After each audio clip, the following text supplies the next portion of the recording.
بسم الله الرحمن الرحيم. الحمد لله رب العالمين، والصلاة والسلام على رسول الله وعلى آله وصحبه وسلم. السلام عليكم ورحمة الله وبركاته. بألتنت تبارك وتعالى بسلكي لامة صلى الله عليه وسلم. ببادن لبي كنت النبي أرابولا موركارو تلتان أني وورو سنكارو من كان ينت إبريل كارولا تلموان أنين ساي 2021. be ala talla danil alama alayen tanka courant la mimmo balafula courant wonin nyama to ya courant anin balajaw courant anin courant jawol mumela be badingulu afelenti sayen nin komondunta sunkarola temo konale sunkaro talantemo be suntale sayen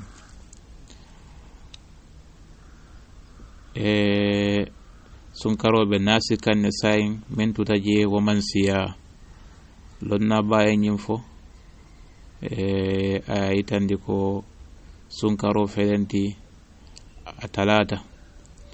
atali ya lafa nin alla bara kendol la anin bara ñimmalu alal durgoto wala albaro lafa komi ale sunkaro ñim banne do manito je ala baro be alla baro la faje to mando bato asekeno sunkaro kote mantarete je woto ñin sunkaro min to min tuta kono ini yo be laje bara ñimma barol la anin ku ñimma barol la imalam fo min fan tambita fo mutale woto e mari e dur koto e bara ñimma barol ta ya siyandi. نبي حديث فولو إمام البخاري ولا فيلا على مالت الله نلاما قال رسول الله صلى الله عليه وسلم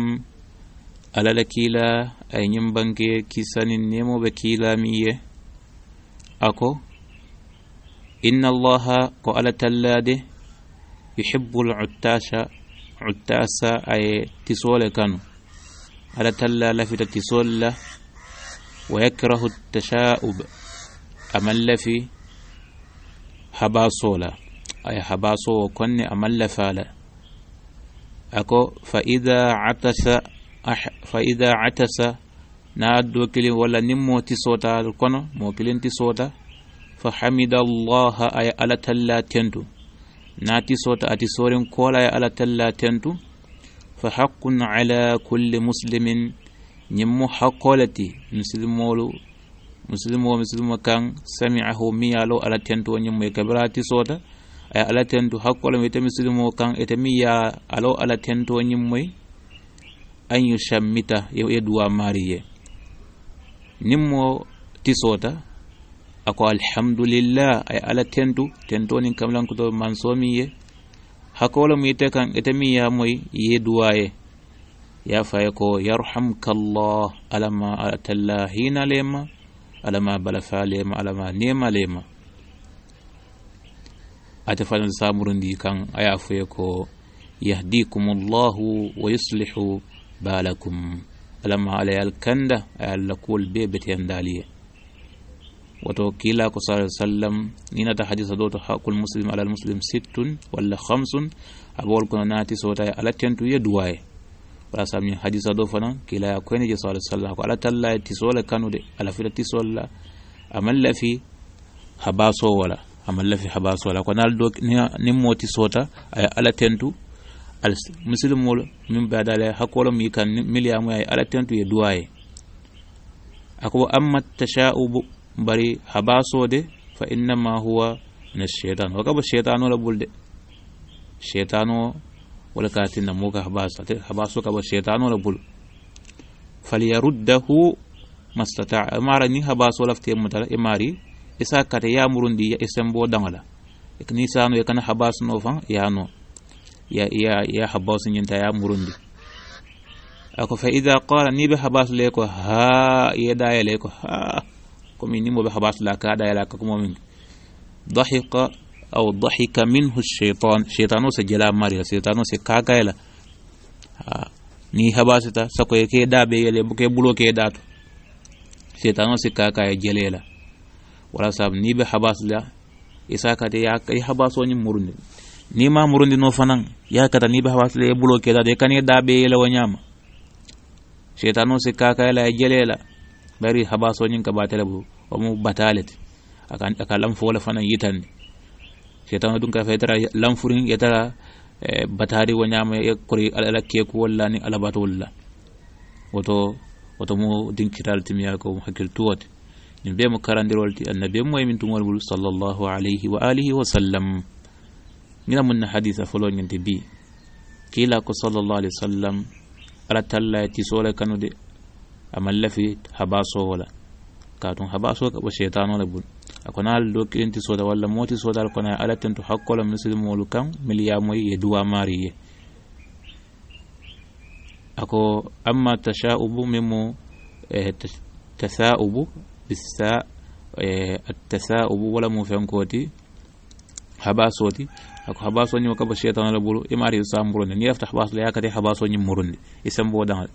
katon ni habas te yeda yele ko ha shaytan be jedele asi jelela alama alen so man tabi wala ay beben sawabo fe ye ñu fadal mu daji ko leti me yalan ko suntela wala sunin anin suntela daji ko kila sallallahu alayhi wa alihi wa sallam Aisha wala Anas ibn Malik radiyallahu anhu ako aman kila ji sallallahu alayhi wa sallam ay salawatu wa salamu fitirodi fasi sumute folo kila na baka fitiro salde fa sumute hana tara be jiwala minna abole minna barate salla fitiro salla ay tara man sumute woto ifanan janibe fitiro salla imari ngenta sumute dol bi jewal ke batne foni salo ke prete na fe sumute la hani wonte nemo kila taran sallallahu alaihi wasallam janni ka fitiro salibe sumute la hanni atara ibe jiwala minna bari mangen salla ay tara e man sumunyinta yate alama alen so manta ben wala ayem beben sawabu fi hadith fulan ñawñin imam ahmad ya fila ani ashabu sunan imam al-albani hadithun sahihan di an aisha ya muta na aisha bulu liman yamul ba radiyallahu anha alama ala talla dunya lama qalat aisha ko qultu ya rasul allah ako nkoyte ala lakila sallallahu alayhi wa sallam kisama kila akayko ara'aytan kibariba ako kila yako sallallahu alaihi wasallam nkibarban in alimtu ningalon ayat laylatul qadr suto min musuto ningalon ko nyin suta kar wala mu laylatul qadr suto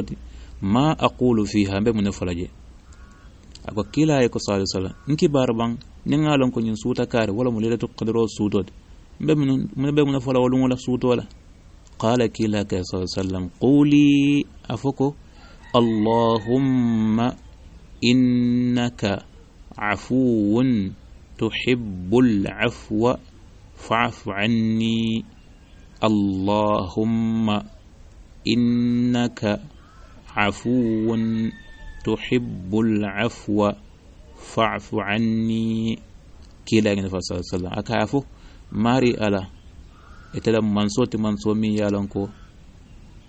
إكلم ينفلات إنك عفو إتلم ينفلاباتي تماري ألا تحب العفو إكلف ينفو فننا فاعف عني بيدان لماري على وديس ينفم كلا كاين دوانين يسوفون سيان وتو على كل حال إني ب ميلاد القدر أكانين تلتلبان منكم كاين دوانين تا يعفون سيان نجي وبتي على باكا كما يتباك فنا اللهم إنك عفو تحب العفو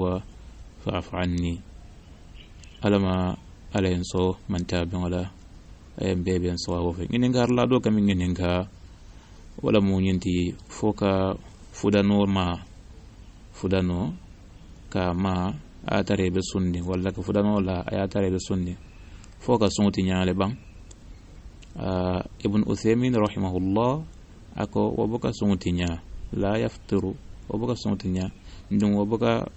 abuka han fenke sunna fanan nawo baka fenke sunna la wato wabuka sunti nya nginen karla do kamin nginen ka aka wala ngente ko ke nyimku walla ke da ku nyo sirala alan sarakola sunkaro kon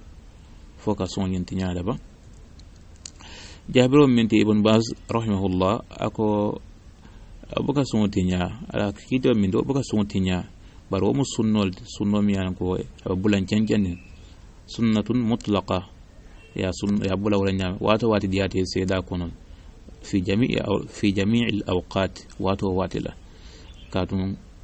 sunna anin sunna tono be be kayan ni wato alan saro kolao anin janni alan saro abe be kayan ni ako kila la kuma kan sallallahu alaihi wasallam kila ko da ko woni nyinjo somo da sani andira wal tindun ala talla la dunyo ma dun ala hadithu da kila ko sallallahu alaihi wasallam nin ayatara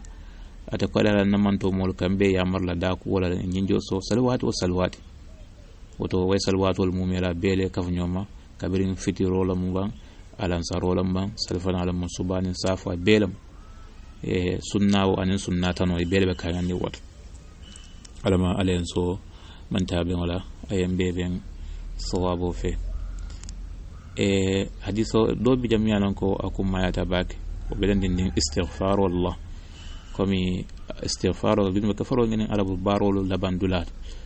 akum mayata bak ko bara nyimma de bata rakila sallallahu alaihi wasallam na pareta salola ثوبان يافو رضي الله عنه يا متابع لك كلا ترت صلى الله عليه وسلم نا بريت على الصلولا أكافو لك أستغفر الله سينيا سبا نكلا بريت صلى الله عليه السلام عليكم أكاين فلو أستغفر الله سينيا سبا وتيتفدان ني بريت صلى الله جانب كوكو تنكلا استغفارك إبدا بارا نيمال على تلا جنوب كفر ودن على بول بيت هذا مدهم من تيم ولا سب كلا كان يلاجي اللهم أنت السلام ومنك السلام تباركت يا ذا الجلال والإكرام